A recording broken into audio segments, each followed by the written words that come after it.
안녕하세요. 여러분, 경제 시사 정보를 드리는 1분 후입니다. 오늘 살펴볼 나라는 가까우면서도 먼 나라, 바로 일본입니다. 한때 세계 2위 경제대국, 모두가 부러워했던 나라 일본. 도쿄의 땅값으로 미국 전체를 살 수 있다는 말까지 돌 정도였죠. 그런데 그 잘나가던 일본의 경제 주가는 35년째 멈춰 있었습니다. 도대체 무슨 일이 있었던 걸까요? 그리고 최근에는 놀랍게도 일본 주식이 다시 주목받고 있습니다.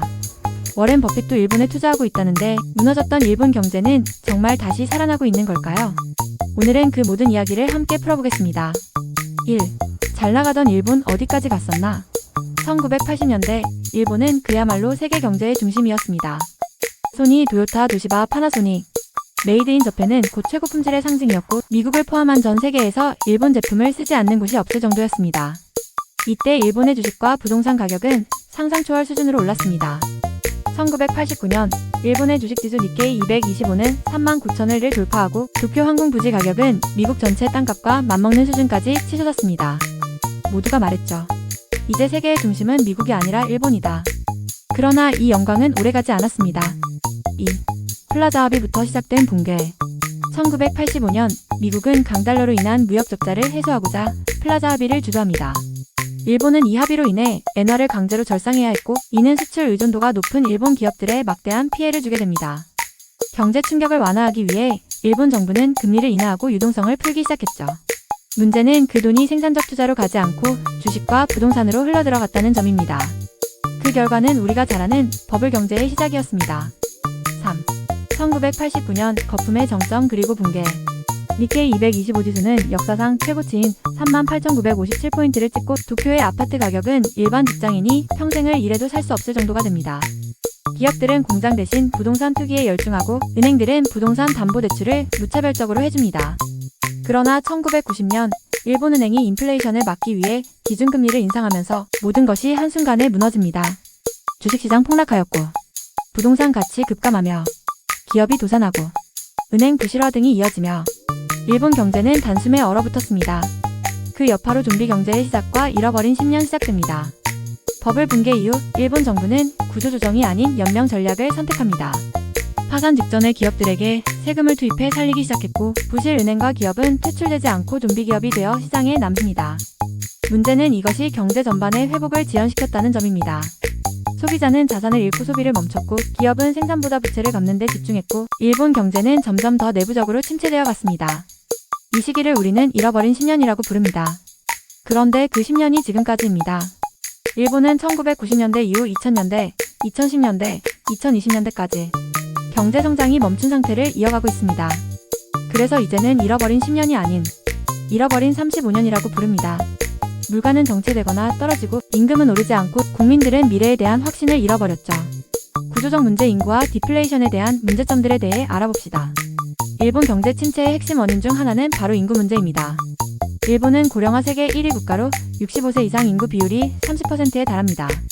출산율은 1.2 수준으로 인구는 줄어들고 있습니다. 그 결과 노동 인구 감소와 생산성 하락으로 이어졌습니다. 소비자 감소와 내수 침체로 확산됩니다. 고정된 세출 구조 재정 부담 증가했습니다. 이런 인구 구조는 단기간에 바꾸기 어려운 문제이기에 일본은 지속적인 디플레이션의 늪에 빠진 상태입니다. 7. 아베노믹스 마지막 승부수. 2012년 아베 신조 총리는 일본 경제 회복을 위한 강력한 정책을 펼칩니다. 그 이름은 바로 아베노믹스입니다. 세 가지 축으로 구성됩니다. 1. 양적 완화. 일본은행이 시중에 엄청난 양의 돈을 푼다. 저금리 정책, 채권 매입, 엔화 약세 유도. 2. 재정 지출 확대. 정부 주도의 인프라 투자, 공공사업 등. 3. 구조 개혁. 여성의 경제활동 참여 촉진, 노동시장 유연화, 외국인 노동자 유입. 성과는? 물가 상승률은 어느 정도 회복. 주식시장 반등.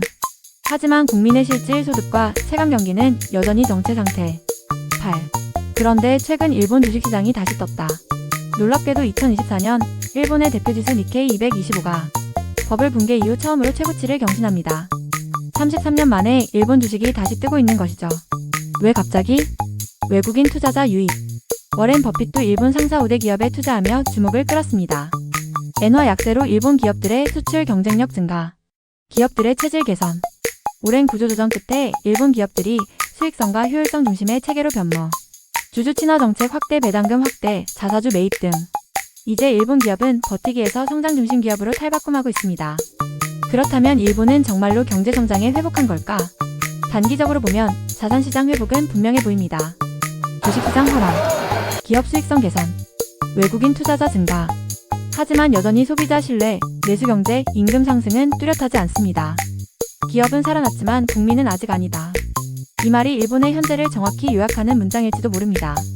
10. 일본에서 우리가 배워야 할 3가지 교훈. 1. 버블은 반드시 터진다. 자산이 비정상적으로 상승하면 반드시 조정이 온다. 2. 위기 대응은 빠르고 정확해야 한다. 부실 기업을 살리는 게 아니라 구조조정이 경제 회복의 핵심. 3. 인구 문제는 방치하면 돌이킬 수 없다. 저출산 고령화는 국가의 장기 성장 동력을 갉아먹는다. 지금 한국이 직면한 문제이기도 합니다. 일본의 35년은 단지 한 나라의 침체가 아니라 우리에게도 미래를 비추는 거울입니다. 지금 우리는 일본과 얼마나 닮아 있을까요? 저출산, 부동산 의존, 저성장, 가계부채. 오늘의 일본을 보며 내일의 한국을 고민할 시간입니다. 여러분은 어떻게 생각하시나요? 댓글로 의견 남겨주시고 경제와 역사, 그리고 세계 흐름을 쉽게 풀어주는 이 채널 구독과 좋아요로 함께해주세요. 다음 영상에서 뵙겠습니다. 감사합니다. 그럼 항상 건강하세요. 아디오스.